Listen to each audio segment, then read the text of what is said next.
লাগানো বন্ধ হয়ে যাবে। তারপরে টাক চুল করে চুল করে এরকম কিন্তু তার বুঝবে না, আস্তে আস্তে আস্তে বুঝবে চুলগুলো লম্বা হয়েছে, বেড়েছে। চুল ধরতে থাকলে কিন্তু প্রথম টের পাওয়া যাবে। এই টেকনিকটা করলে দেখবে তোমরা অনেক উপকার পাবে। আর বন্ধুরা, তোমরা নিয়মিত তাদের যদি বাড়িতে তুলসী গাছ থাকে, তুলসী পাতা খাবে। তুলসী পাতা খেলে অনেক উন্নত। এমনিতেও তো তুলসী পাতা খেলে গলার ব্যথা, তারপরে চোখের প্রবলেম হলে তুলসী পাতা কাজ দেয়। তারপর মানে শরীরের সব কিছু, পেটের যত রোগ, কিডনির রোগ, ফুসফুসের রোগ, যত কিছু যত রোগ আছে, প্রতিদিন যদি 10-12টা করে তুলসী পাতা খেতে পারো, তোমাদের শরীরের সব রোগ চলে যাবে।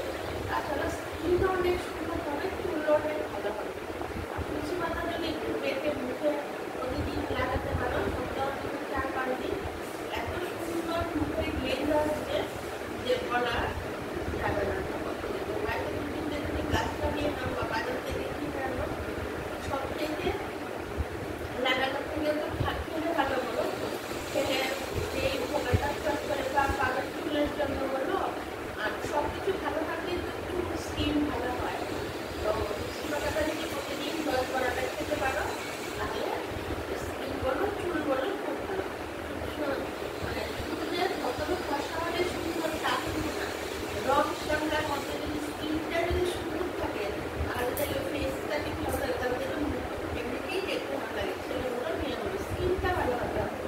এই স্কিনটা ভালো হওয়ার জন্য প্রতিদিন 10-12টা করে তুলসী পাতা খেতে পারলে খুবই ভালো। আর তাদের মধ্যে বেশি বেশি গ্যাস আছে, ওরা খাবেও আর পেটে 4-5 দিন মুখেও লাগাবে, তাহলে খুবই ভালো। তুলসী পাতা, তারপরে পাথরকুচি পাতা, পাথরকুচি পাতাও মাঝে মাঝে তরকারির মধ্যে দিয়ে খাওয়া যায় না, ফ্রিজে দিয়ে খেতে পারলো, পেটের জন্যও ভালো। আবার পাথরকুচি পাতা পেটে মুখে হাতে পায়ে লাগালেও স্কিনের জন্য খুব ভালো, খুব সুন্দর হয়।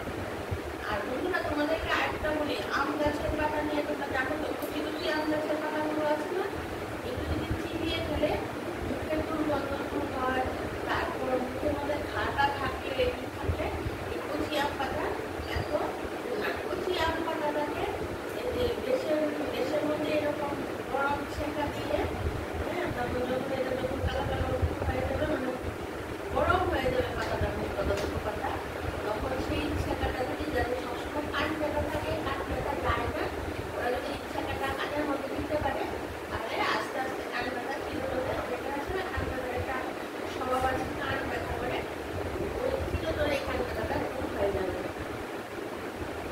তারপর ওটাকে আঁচিল আছে শরীরের মধ্যে, এই আম পাতাটা পুড়ে সেটাকে ছাই হয়ে গেলে এটার মধ্যে একটু জল লাগিয়ে তারপরে সেটা আঁচিলের মধ্যে দিয়ে রেখে দিলে অনেকটা ছাই, তখন কি হয়, এই আঁচিলটা আস্তে আস্তে আস্তে আস্তে আস্তে আস্তে আঁচিলটা পড়ে যাবে শরীর থেকে। এই হয়েছে আজকে তোমাদের কাছে এই রেমেডি আজকে দিলাম। ভালো লেগেছে তো? তোমরা আমাকে প্লিজ একটা সাবস্ক্রাইব করে দাও, তোমরা সাবস্ক্রাইব করতে ভুলে যাও, প্লিজ আমাকে সাবস্ক্রাইব করে দাও।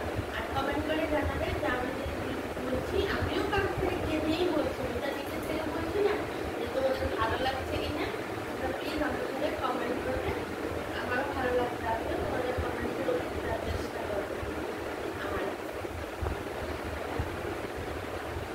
আপনি বললাম আমাকে একটা সাবস্ক্রাইব করে দাও, তাহলে একটা স্বাভাবিক সবাই ভুলে যায়, যেটা দেখতে আমি বারে কথাটা বলে তোমরা যদি বিরক্ত হলে শুনতে বারবার হলে প্লিজ আমাকে সাবস্ক্রাইব করে দাও। আর আমি যে পর্যন্ত নিশ্চিত তোমরা পাশে কথা বলো, আমি কি করে এগিয়ে যাবো সেই করতে পারবো না। এই বন্ধুরা, তোমাদের সঙ্গে কথা বলতে বলতে চা খাওয়া হয়ে গেছে, বিকেল হয়ে গেছে, সুন্দর চা খেয়ে নাও। আর আজকে তো জানি না তোমাদের, তোমরা তো অনেকেই দেখো যে কাকার বাড়ির